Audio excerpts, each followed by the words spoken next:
jamais trahir le pays, ne jamais trahir le Congo. Nous formons un seul corps. Ce corps des défenseurs de notre pays.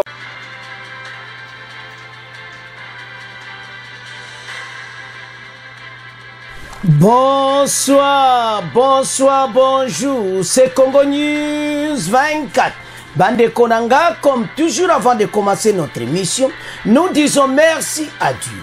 Nous disons merci à nos chers abonnés et téléspectateurs qui nous suivent partout dans le monde et en RDC. Bande Konanga, soyez les bienvenus. À la une, chers téléspectateurs, on va commencer cette émission Bandeko. Oh, balobake yindi à Kichanga. Oh, ka dossier mon boulot entre Burundi et Rwanda. Parce que présent Burundi a le présent en exercice ya EAC. Alors, contingent Burundi baza bloqué. Mweba kota sakeate. Mweba kota Kichanga yate, je m'excuse. Donc, mweba kota Kichanga yate, 1-23 balimba mweba kota Kichanga ti. Alors, match za mobulu, vous allez connecter par ces airs maintenant entre Burundi et Rwanda.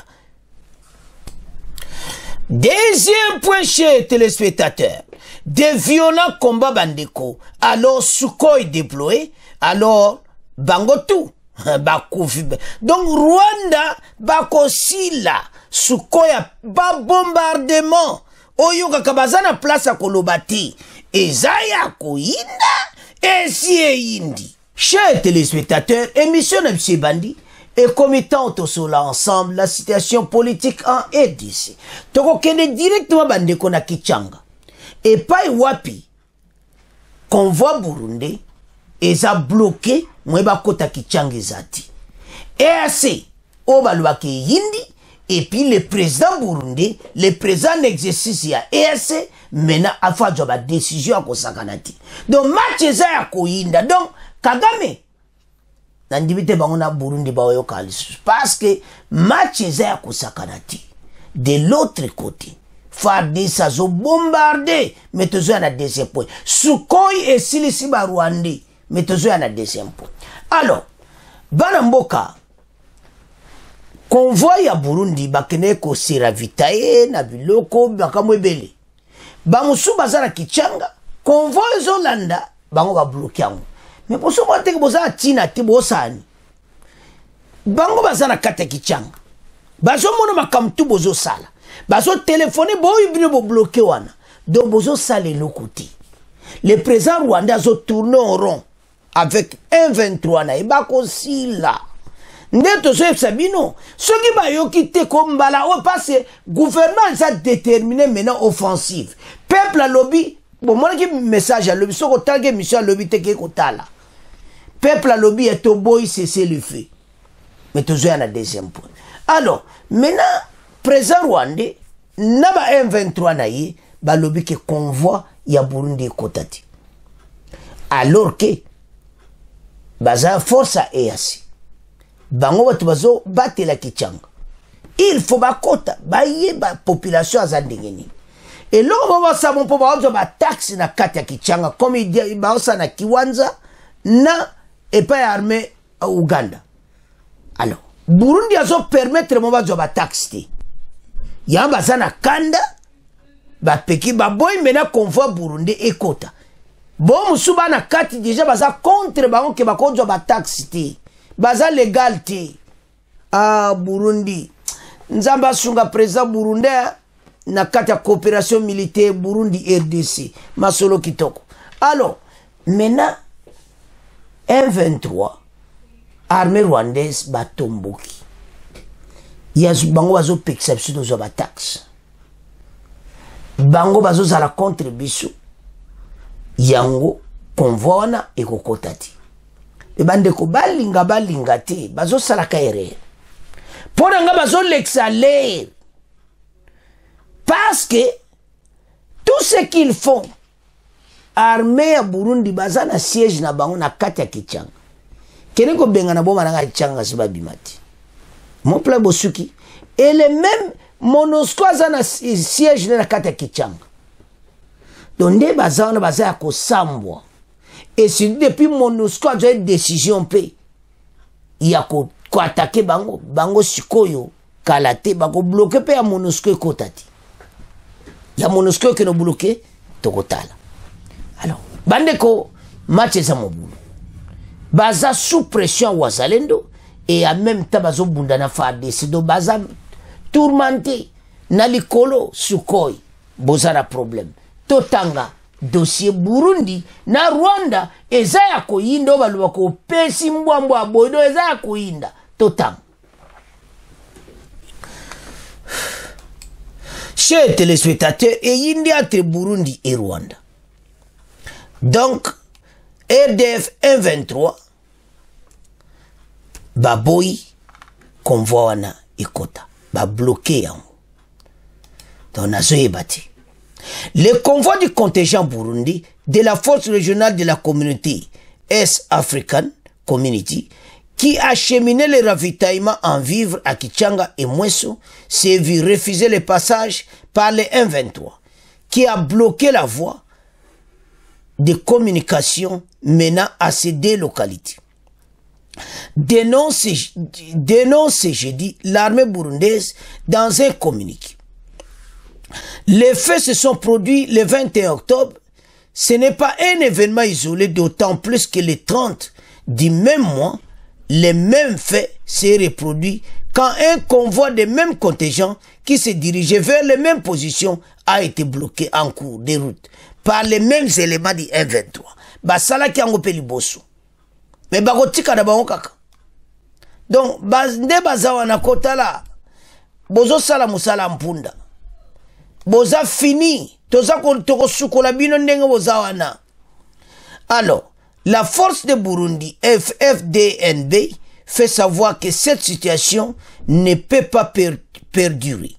Le contingent burundais déployé dans le cadre de la force régionale de la communauté est-africaine est obligé de prendre des mesures qui s'imposent, écrit le colonel Floribert Biyekere, porte-parole de la force de Burundi. Balobi, ce qui va l'exi bangote, bazot mesures moko qui s'imposent.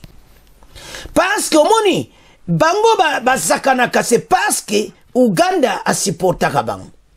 Et maintenant Kenya est juste.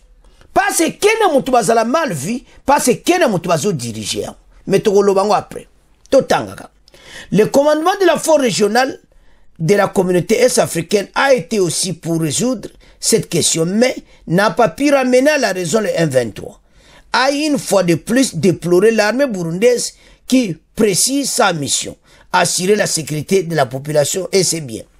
La libre circulation des personnes et des biens sur les principaux axes routiers dans leur secteur de responsabilité.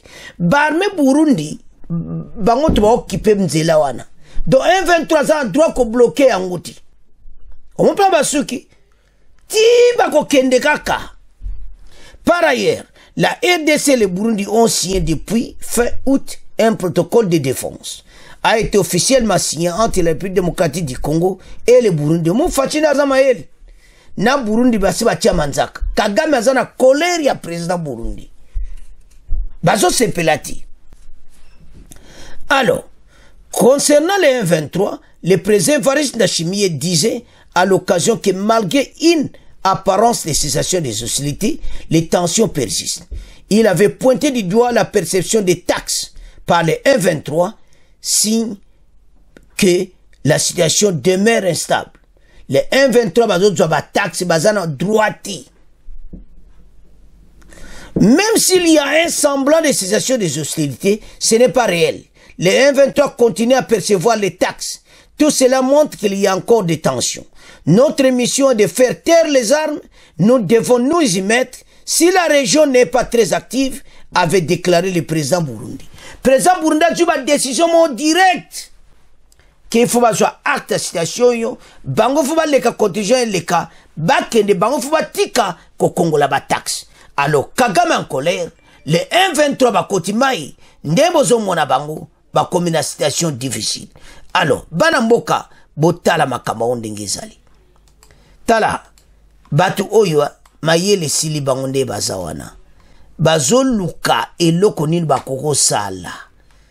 oyo kaka bato mayele silme eloko tosepeli eza réaction ya Burundi.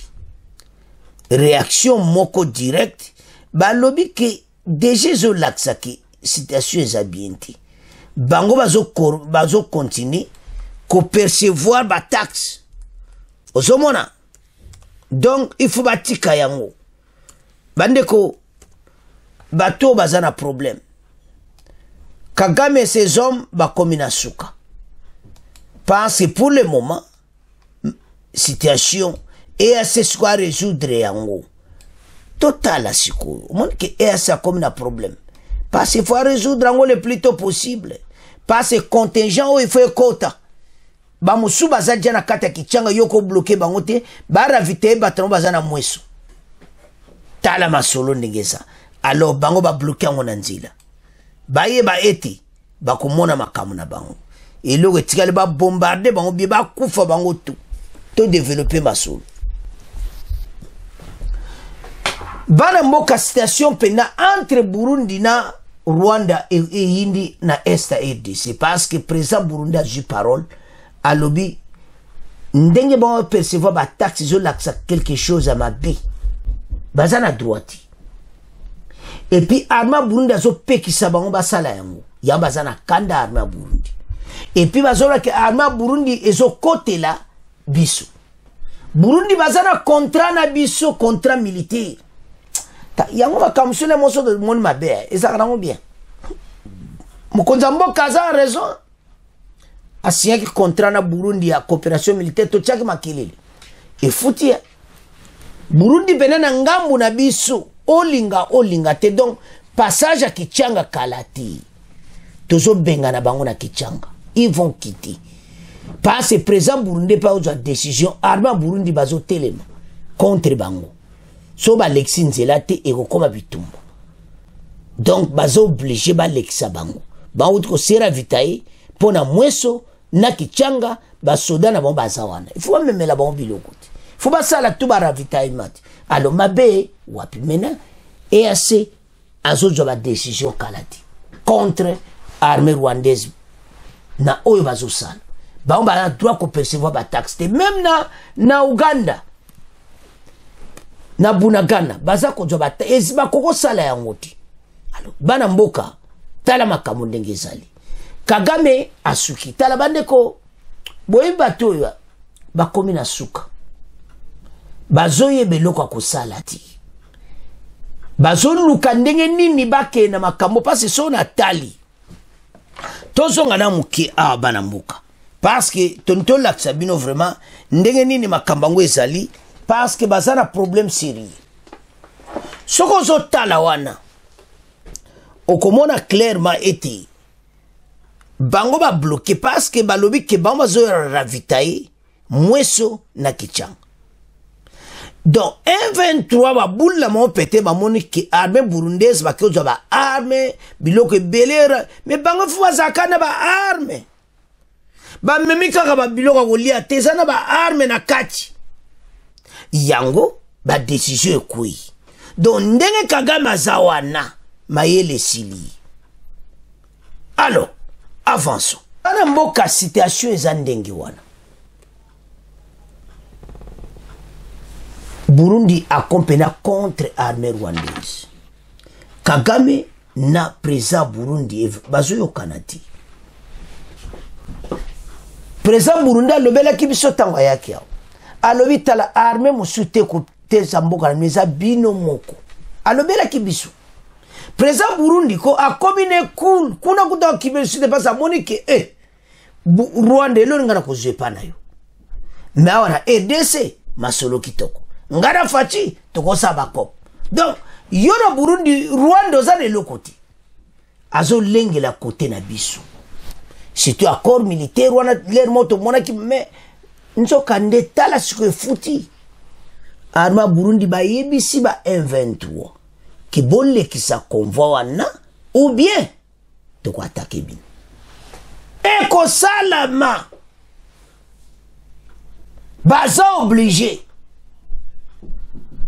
Kagame kuna bozo téléphoner bolle ki sa bangote bako leka ba bio zamba ami bale basale ya liboso basale ki soit été faut ba lexera bango maintenant EAC aza ko pesa ordre na bango pe ba yesu ba ke ba keba na nde bazo ba taxe c'est illégal baza na droit ko ba taxe te alors bana mboka to komo tika premier point na bino to komo ke na deuxième point.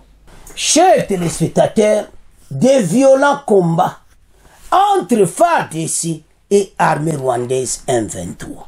C'est ça qui bino. Ba Congolais ba lobby non au cessez-le-feu, oui à l'offensive. Et Zaya ko yinda, et si e yindi bande ko soko moni. Chiwewe yemo azana goma. Ba déployer ba Sukhoi. Chiwewe yemo na force à commandement zawana aza place bazo commander. Place à commando batie sika sika boué. Masolo kitoko. Le nouveau commandant yena mo pepa sika. C'est ça qui bino. Ke ba changement na front fezala. Sika bwa sali masolo. Ko oyokaka Sukhoi mati. Ha. Bandeko bazo kota china kati ya mabulu. Mais ba bombo wana ba ko résister. Tous ces Rwandais vont mourir avant même bakene cantonnement. Comme ils n'écoutent que les armes, il est temps que bayoka yango. Allez, zwa biloko. Bandeko. Donc, Sukhoi a zo bombardé bango en cascade. Armée à Burundi ba yebisi bango ke ou bien boko mona biso de leka. Bandeko guerre zotoka. Et puis, eloko eza o bazana problème.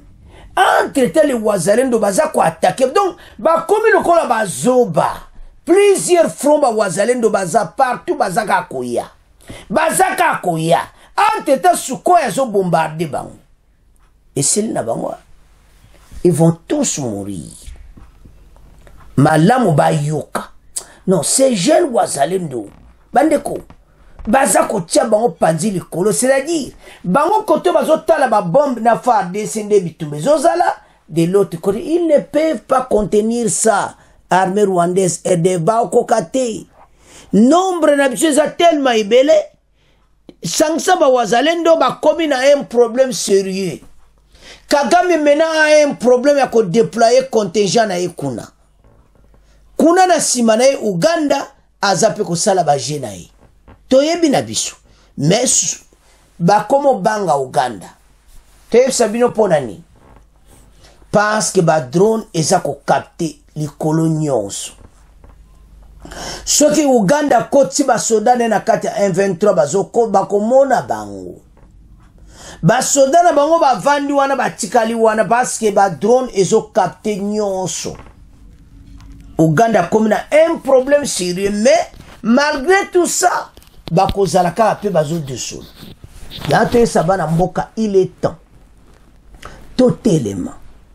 Si maya FARDC koloba bendele koya te bo avancer tibunagana. Et ça va se faire à ce moment. Ndenge bandi bwezo tika te banda ki lobby. Ba posa ki mwa muke mais mena pena avec force ba déployer Sukhoi. Batu oyo il faut ba yoka. Ba kende cantonnement ezaka ba kanga kanga bango na maboko. MONUSCO azape na kati ya masolo Springbok. Donc, baza na moyen. Alors, comme convoi Burundi, baza mena bloqué place one, et de l'autre côté, bango faut ba l'exaban. Il faut ba bango ba tika makango yibo doa ba taxe, baza na droite. Alors, tozo na dossier na biso. FARDC tali, ayoki message à peuple habitant, toko tika batu Burundi. Kato defendaka. Allez. FARDC mena pesu pena offensive directe. Bitumba penza. Et nevi ke ba osili sango kalati. Il faut pena bitumbe za la bato, ils vont nous respecter. Soit ka dialogue bato ba ko respecter bisoti. Et de toute façon, ils n'écoutent pas au dialogue, ils n'écoutent que les armes. C'est pour cela que FARDC collecte ba alerte. Yesa mukonjambo bakama masolo so bobeta kama solo ndinga couverture mais masolo ke pena bopo bitumbe sila eza nango ya ikosala mati. Le président rwandais a déterminé a besoin ba coltan ba oyo ba nobium azana besoin nango. L'économie rwandaise est fonctionnaka na SAEDC. Ce qui le lende to kata bango ba komi na suka. Place bango ba vivaka.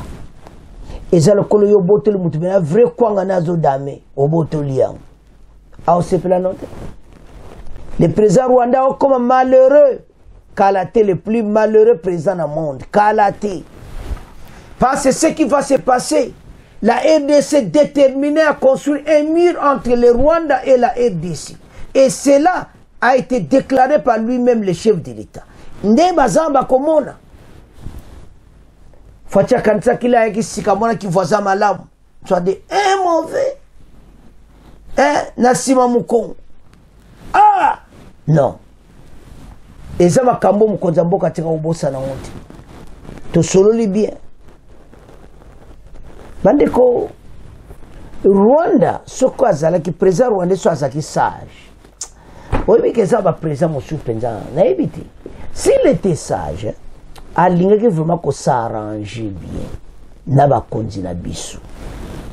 Anga tsoko ba ona ba prier bien que moyibi oyo pe ba kila ba tesa kota. Parce que ce sont des sanguinaires, ils profitent de cette occasion pour tuer et piller. Parce que normalement, toi été bien tracé. Na ba réunion ba salaki na mokonza mboka. Yoza na ba carnet ba adresse yaka nango, ozo ka ba or oteka. Président Rwanda mone bongo foko. Pasa zozo ya ofele, ya kuyiba, ya kuboma. Parce que mutu penaza ne sanguinaire, ya kolinga makambo yote. Tuer des hommes comme ça, dont Bomakaka Batuka pour Yosua, minéraux aux ana pour fonctionner, pour Rwanda et fonctionner normalement.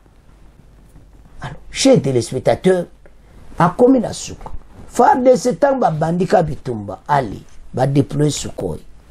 Bazo bombardement, bazo kota na maboulou, mais bazo mona bango. Tu évites de combien de morts, au bakufi lelo. Le président Rwanda Zamabea. Na Rwanda basala pena mobulu ba soda bazo kufa mingi ba okende suti. Bo batinda liboso tu ba kufi. Ba kotinde su ba soldati. Nazo tinda kaka. O atinda liboso ba kutana mbiskada ba wazalendo bango tu ba kufaki. Wazalendo juba arme nyonso za kata mutuka. O memaki ba Rwanda.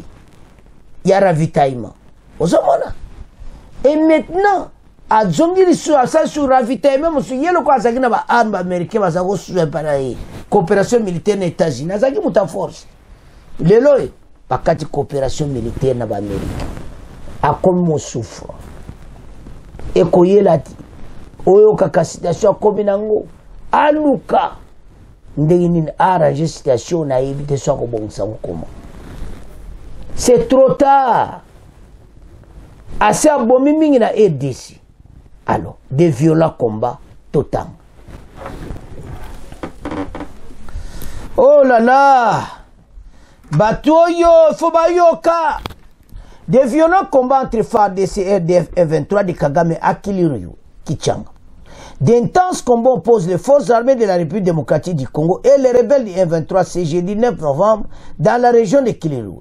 Une cinquantaine de kilomètres au sud-ouest de Goma, c'est l'axe Saki-Kichanga, territoire de Massissi. Bandeko, c'est jeudi, Lelo. Les affrontements se déroulent notamment dans les villages de Nturo et Kaoussa.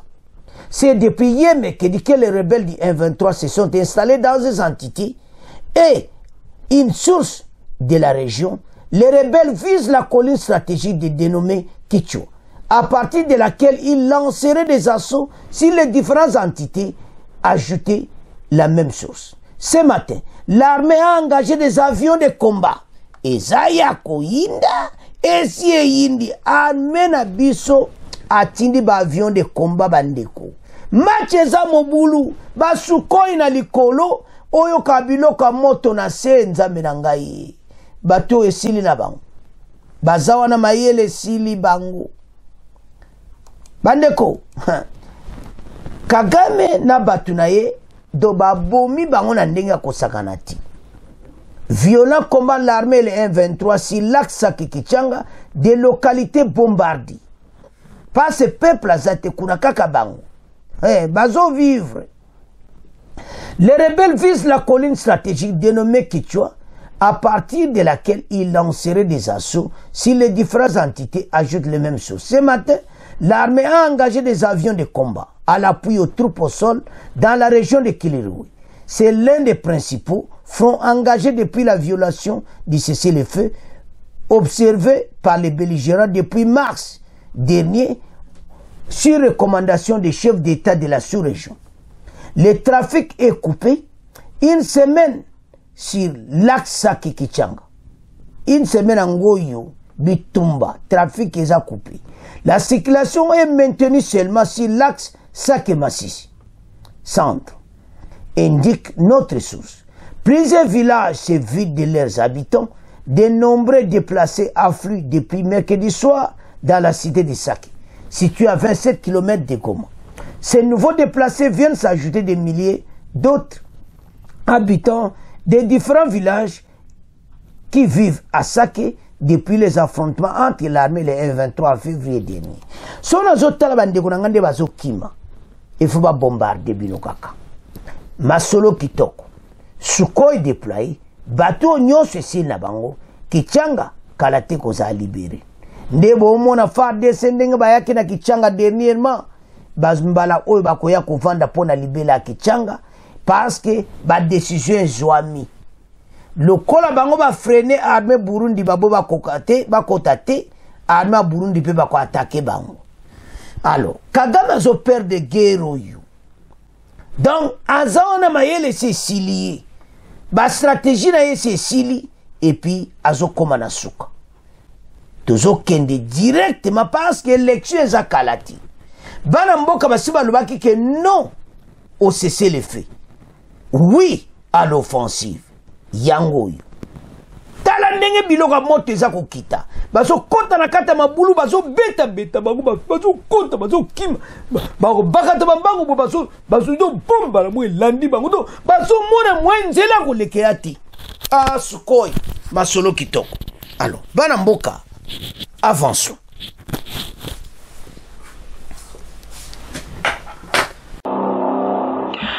Mesdames et messieurs, bonsoir. Nord Kivu, des combats ont repris tôt ce matin sous les lignes de front dans la région des Kilolirwe, en territoire de Massissi. D'autres affrontements ont également eu lieu ce matin, momentanément dans le groupement Bukombo, précisément à Rubona et Sissa, en chefferie de Bwito. Sifa Maguru pour les détails. Les sources locales rapportent que les combats violents sont en cours ce jeudi sur l'axe Kilolirwe. L'armée serait en train de bombarder par voie aérienne les positions conquises hier par les rebelles du M23 dans la région de Kilolirwe et ses environs. C'est notamment Kaoussa et Muyange sur l'axe Massissi-Kichanga, affirment nos sources. Cependant, sur l'axe Kibumba et Buhumba, en territoire de Nyiragongo, c'est une accalmie relative qui est observée ce jeudi matin après des combats à l'arme lourde et au bombardement enregistrés hier dans la zone. Aucun changement observé jusqu'ici dans les combats de Kibumba depuis une semaine. Chaque force conserve ses positions et la situation reste tendue, affirme la société civile de la région. Goma. Chers téléspectateurs, bamoni makamuna bango. Bon comprendre que Sukhoi ezo bombardé na likolo et na se awa armée bazo kende.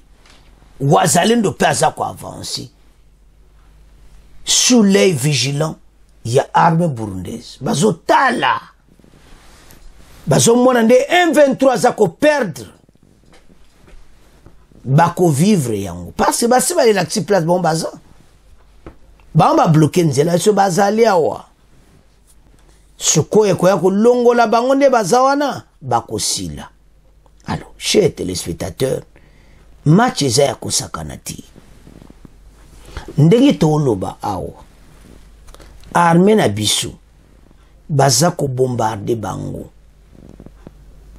donc plusieurs morts. Mais le président rwandais aza motema makasi aza mutu mombe asi alobaki tera tikira nga bitumba o. Mais aza motema makasi. Mais ayeba ete bitumbu to koma na suka. Comme l'avait dit armée na biso, wazalendo pe ba répéta ki Kichanga il faut ba voter. Kiwanze faut ba voter. Bango pe ba voter. Kibumba partout. Batu bazo zonga na bandako na bomba voter. Guerre faut si la kaka na moi oyo. Et puis le kola bango baza ko attaquer Burundi. Batu oyo mena armée à Kenya babaluke libango. Ba yebisi bango d'abord bozo prélever ba taxe eza illégal. Boza na droiti. Alors armée à Burundi ba yebisi pe bango. Ces rebelles armée rwandaise ba sangani ensemble baza ko vivre yango bande ko so tali. La majorité ce sont des Tutsis. Bazo tchabande ko na bango na passe ils sont en train de tuer les Congolais. Et les Congolais bazo vivre ensemble bande ko na Tutsi o bayana E10. Zomona. Et puis bazé belé na kichanga ba Tutsi. Botala. Nana mema kibango. Kaka batu ina na après ba kome belé kuna. Kagama mema kabatu na ye. Ba salipe un camp. Et là c'est ba Tutsi bazawana. Alors, armée a dû décision à malam. Tozo félicité Chiwena ndenga moni que non. Tozo la pongi. C'est pour ça que va changer qui commandant, coordonnateur à l'opération. Si Kabo a dû relève et mena tala offensive. Yako sakanate. Alors ils ont continué à bombarder. Tous ont besoin de guerre ici. Si vous avez tala masola guerre, comprendre le traitement que non. Trop c'est trop. Bato basakani mingi. Batie makelele mingi. Bakansaki. Do bazoka on a évité. Alors. Peuple, ce qu'on a marché à Goma hier, c'est mercredi. Pas hier, c'est que oui. À l'offensive. Et non. C'est le feu. T'as une émission à l'objet. Comment on a yango. N'est peuple à ça qui va marcher. Les lots sont vivants. Oyo kakapena yango. Ezekei. On va pas arrêter. Tito que les tina bunagana ale to bengane bang. Parce qu'ils ne veulent pas écouter. Tout ce qu'ils cherchent, bako vivre yango. Tozana deux fronts. Wanaka ya sake, ils ont bêté en biloko, puis armé na biso. Bazana se, sukoi na likolo, tozo bêté en biloko. Donc, on va les bombarder. De toute façon, cette guerre est où melati. Le problème qui est là, les Européens na ba Occident, on doit tchacher mon boulot. Soit disant que ce sont des Congolais, beaucoup bombardés bangoté. Mais ils continuent à tuer les gens. Ce ne sont pas des Congolais. S'ils étaient des Congolais, ils peuvent pas tuer les Congolais comme ça. Ils ne le sont pas. Alors, tout bête à Omasasi. Alors, bango tout va vider les lieux. Ça fait mal. Ba konji ba yoki bango mingi facha FC bango kembala oyo. So kibo sali rapide ici yango. Parce que facha ko lingati et comme a tina l'ère d'élection. Faut matcher ici la mbalamo avant l'élection ma sole ici peuple a zonga nanda kunayi. Batu ba voter na kimia. Et ce qui va se passer, Boromona. Que Boromona pena que l'aéroport, pena yo kaka Kichanga, Kiwanza, partout batu bazo voter. Il faut arba sala musala na ye. Ba Rwanda tout dégage. Bazana droit le soko ya namboka na bisute. Alors, et comme étant mena koloba, Uganda, l'era ngoyi ba konzibo yebsa Uganda. Que akota makambote, soki ba drone kake capté armée Uganda na kati na bango parce que bakoye babango ndenge ba capta ki ba Rwanda nde ba kotaki bino pe Uganda bo mekate nombre bozana EAC ba yebi nombre wana e bakoyeba nani angwa tika ki parce que bande kotala ndebo mona ba EAC wana tout ça faire de ça na kati. Alors maintenant batu na biso bakomona bango ke bazo bunda. Alors Uganda c'est le moment bokebisa yi. Pas se mener comme temps offensif aussi sa guerre balamoko l'offensif o ba Congolais balukaki masolo kitoko. De violents combats bandeko. Ya nto sabino tala awa okozwa vrai info tangi oyoki. Et l'autre osenga s'abonner kaka. Andozo quitter s'abonner balamoko. Masolo kitoko betina ngonga donc tant que monsieur Zobanda de Jibino. Alors, Baramboka, et ça vraiment kitoko, toujours ça l'effort, tous les cas mois avant, mais parce que Boika que les mots kepe musalo ye, kande na wuti musala mbala moko ale. Donc c'est comme ça. Alors, bon comprendre, ba ju mususu de leki avant to sala effort, to le kaka avant, ba ndeko ya Angola ba lobaki le musuba ata ba minuit 30 donc et ça la bango bienti. Na ba ndeko musu akisasa. Alors, to sala effort to yeki ba requête to sala effort, to le kaka un peu avant. Alors, bana mboka tala masolo. C'est à ce point to komo tika ngona bino. De violents combats, masolo kitoko kalati FARDC na kata kichanga. Au revoir, à la prochaine.